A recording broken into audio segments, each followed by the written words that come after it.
の中で影の声が囁くんだ。秘密の街角に眠る古い伝説さ。明かされぬサジンの謎が呼び覚まされ、闇に消える証拠が夜を包む。探せ消えた真実を闇の奥で見つけ、行方不明の答え、星の涙で洗い流して、洗い流して、闇の中で最終幕待っている。踊れて名付く。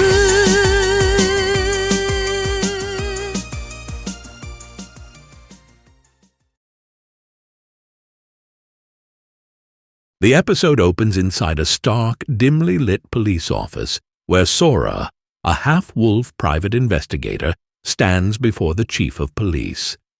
The air is tense, and the chief is seething with frustration, pacing back and forth. Mizu, Sora's close ally, sits quietly in a chair, her face showing clear irritation as she watches the scene unfold.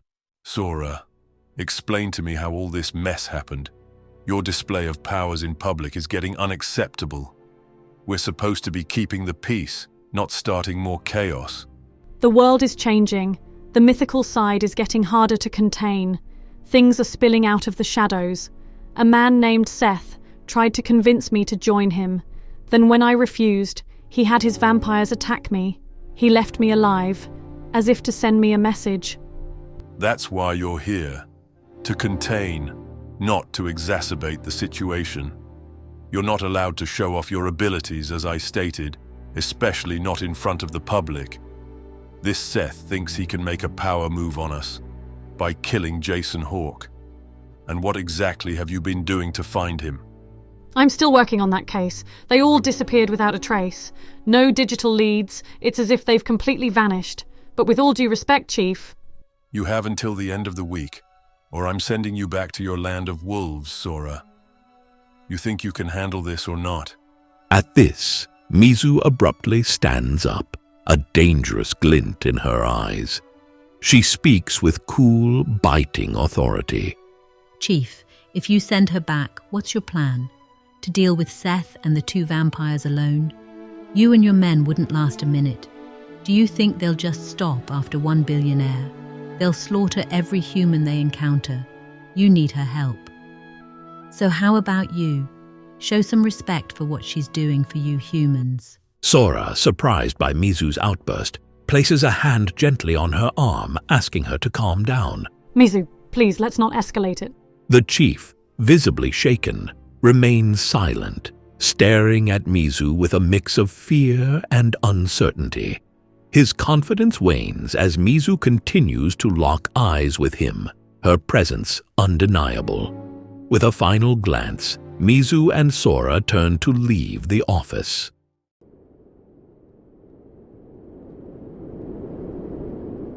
Outside, Sora breathes deeply, thankful for Mizu's intervention. The city streets bustle around them as they walk, but the weight of the tension still lingers. Thanks for sticking up for me in there, Mizu. I didn't expect that. You're welcome, but don't let them get carried away. Humans tend to forget who's really keeping them safe. If they start mistreating you, we'll have bigger problems than vampires to deal with. Sora stays silent for a moment, mulling over her words. She's never really had anyone stand up for her like that, and it makes her feel both a little proud and a little vulnerable. Let's go to my place. We need to talk to Shiki and Katera. They need to be kept in the loop. Right. They're a part of this as much as we are. Unfortunately. Inside Mizu's warm, cozy home, the atmosphere is calmer. Shiki, Katera, and Mizu sit around a soft sofa. Sora sits across from Shiki, looking at him with a professional, analytical expression. She begins asking a series of questions. Last night, Shiki, Can you tell me exactly what happened? What did you see? What do you remember? Well, I remember seeing a woman. She held out her hand, and when I took it, it felt like everything shifted. I regained control of my body. For the first time in days, I can hold the ghost edge now without it controlling me. You're not just any ghost, Shiki. You're something else now. You're now like us, a myth. A ghost who controls their own body. That's unheard of. Shiki looks down at his hands, still adjusting to his new reality. He glances up at Sora, his expression filled with trust. Katera told me about the two of you, Miss Mizu. She said that herself and you are water nymphs. I promise I won't tell anyone. Your secret's safe with me. Then again, I can assume the civilians know you guys are involved in some way. Mizu, ever composed, listens closely, but then her gaze sharpens as she turns to Sora. I think it's time for you to take Shiki to where you grew up. Maybe he should lay low for a bit. It's best to keep it that way until he learns to control his powers. Mother, could we go to the ocean? The one you told me about? The place where you lived before you met Dad? I've always wanted to see it. Mizu hesitates for a moment, her expression softening as she considers it. After a brief pause, she nods. All right, we'll go. It's time you all see it, especially if we're going on a road trip. Maybe it's time you learn to fully control your power as well. Sora, a little caught off guard by Katera's enthusiasm, watches the exchange. She hadn't realized until now just how close this group had become. She'd never truly had a family, not after her wolf days. But here, with Mizu, Katera, and Shiki, she feels something she hasn't in a long time: hope.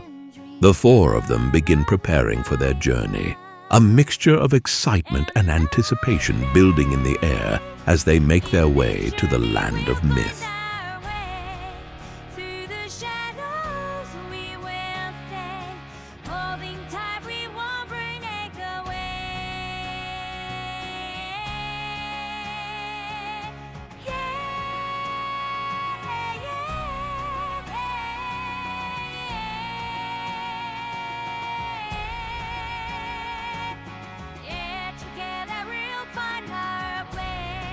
The episode concludes with the group ready to embark on their journey, each of them finding something new in the others, a sense of family, belonging, and perhaps even a future filled with hope in a world where the line between myth and reality is increasingly blurred.